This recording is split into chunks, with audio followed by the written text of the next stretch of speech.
Elizabeth. Thanks for checking out our video. We're in a super awesome series called Vibes, and vibes are like our emotions. And the thing about emotions is that we all experience them in our lives. And sometimes without us even realizing it, those vibes can control us in a way that isn't healthy. And so today I want to talk about one vibe that fights to control us, and that's fear. All of us have experienced fear in some form or another. Maybe it has kept us from trying new things, it's hurt our friendships, or it's created a script in our head that convinces us of things about our lives that aren't necessarily true. And so one of the crazy things about fear is that our ability to experience it is something that makes us human, because our fear comes from the fact that we can gather information and think about the future. So it's a pretty wild concept. So as humans, we can wonder, what if this happens or that happens? And sometimes that makes us afraid. And we are where we are today because the human race has been able to accumulate knowledge and build on that knowledge and then project it into the future. So it's why we've continued to develop, change, and evolve as a human race. That same ability that allows us to fear also allows us to imagine and to have hope and dream, which are great things. So our ability to gather and think about the future has two sides, as the fear side and the hope side. And I think we can all agree that the hope side is awesome. We love imagining, dreaming, and inventing. But when we have then we have the fear side, and that's the side that comes up with all of those what ifs. And we all know that the what ifs sometimes can make us feel a bit crazy. They make our world shrink until our world is pretty much made up of whatever is making us afraid. Here's some good news though. Jesus has a lot to say about fear. The problem is we tend to read the verses where he talks about fear by themselves, and when we do that, they sound nice, but they don't seem possible or practical. Like for example, Jesus said, "Fear not." So in other words, if we're just reading only that, we think when it comes to fear, just stop and quit. And that feels not totally helpful, right? So today we're going to look in a passage where Jesus talks to some of his close friends about fear, but with a little bit more context. So as we previously talked about before, Jesus had 12 main people who followed him around and learned from him. He was their teacher, and so they were his disciples. They also happened to be his close friends, and at one point he tells them this: "I'm going to send you out like sheep among wolves." So think about that. Wolves are predators and sheep are prey. So Jesus is like, you guys are the prey, and I'm gonna let you loose with a bunch of predators, you know, the ones that you'd usually run away from. And then he gets more literal. He tells them that they will also be arrested and beaten, and to wrap it all up, he tells them not to be afraid. So like, easy peasy. And so we tend to read the story and stop there, but when you look at it in context, this is just part of a bigger story. Jesus took his friends on a field trip before this conversation, and it was all connected. So they were in a boat in the middle of the Sea of Galilee, and while they were there, Matthew, one of Jesus's disciples, said this happened. "Suddenly a furious storm came up on the lake, so that the waves swept over the boat." Now, Jesus and his disciples are on a small boat in the middle of the water, and without warning, a storm shows up. So think about all the noise from the wind and the waves, the rain and thunder, and then they're all just in the small boat in the middle of it. Yeah, not exactly like a boat cruise I would want to be on. And so what is Jesus doing in the middle of this crazy storm? He's sleeping. And the disciples were scared out of their minds, and worried about their lives, honestly. So, and then they see like their fearless leader is just sleeping through it. So naturally they wake him up, and casually they just head over to Jesus and say, "Lord, save us, we're going to drown." The disciples are frustrated, they feel alone, and most of all are scared, and they want their leader to calm them down, and he's sleeping. So how does he respond? "You of little faith, why are you so afraid?" I can only imagine the disciples' response when he asked this. They had to stand there, probably soaked to the bone in rain, wobbling around by the waves, and just point around to them. But Jesus wasn't paying attention to what was in front of them. He was teaching them something. He was teaching them about fear. So he gets up, but he doesn't panic, which is used to kind of make a point that no matter how scary the circumstances, Jesus stays calm. So then Matthew says that Jesus spoke to the wind and the waves, and they calmed down. And obviously the disciples were amazed, and they respond by saying this: "What kind of man is this? Even the winds and the waves obey him." Then they thought about what they saw. Like, this is unbelievable. The wind and waves obey him. Now, they weren't just amazed. They were afraid. Like, who is this man who can calm down an entire storm? He has such power and used it to take care of them, and he was never afraid. And so in a moment, their confidence in Jesus overwhelmed their fear of the storm.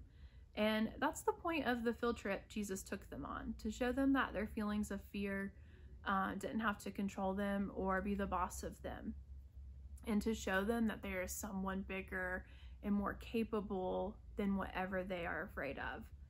Now, back to the conversation where Jesus says he's going to send them out like sheep among wolves. Jesus follows that up by saying this: "Do not be afraid of those who kill the body, but cannot kill your soul." In other words, if you're going to fear something, might as well make sure it's the right thing. A storm isn't nearly as big as God, and these dangerous situations, I'm sending you out into like sheep among wolves. Don't be afraid, because they aren't as big as God either. It's like he was saying, remember that boat ride? You were afraid of the wrong thing. Sure, you had a right to be afraid, but didn't you know that there was someone with you who was more powerful than a storm? And so Jesus goes on, "Are not 2 sparrows sold for a penny? Yet not one of them will fall to the ground outside your Father's care. And even the very hairs of your head are all numbered. So do not be afraid. You are worth more than many sparrows." Jesus is saying, God is paying attention to you. Do not be afraid. You're worth more than sparrows. Don't be afraid. God has numbered the hairs on your head. Do not be afraid. So he is reminding us and says, you are valuable to him. God is close, and he knows your circumstances. He's concerned with what happens in your everyday life, your real life, and he cares about what you care about. So when it comes to dealing with fear, this is a big deal, because God knows all about it and is with you in the middle of it. But Jesus isn't done teaching them about fear, so they go on another field trip. Now Jesus has been preaching all day. It's starting to get late, and so people are getting tired and hungry. The disciples suggest that they send everyone home to eat, but Jesus seems to think that they can feed everyone, which sounds crazy because no one has like enough food or money to make that happen. It was quite a large group of people, like thousands. So the disciples are afraid of like, how will they make that happen? How can they possibly feed everyone? But then Jesus gets a little boy's lunch and he prays over it. And then Matthew says that Jesus split the boy's lunch between the 12 disciples and told them to feed the crowd. And it worked. Everyone got fed. Total miracle. But before they have time to stay and enjoy it, Jesus tells the disciples to get in another boat. And they're probably thinking, too soon, Jesus, too soon. Remember what happened last time? But they get in the boat anyways, except plot twist, Jesus doesn't get in with them this time.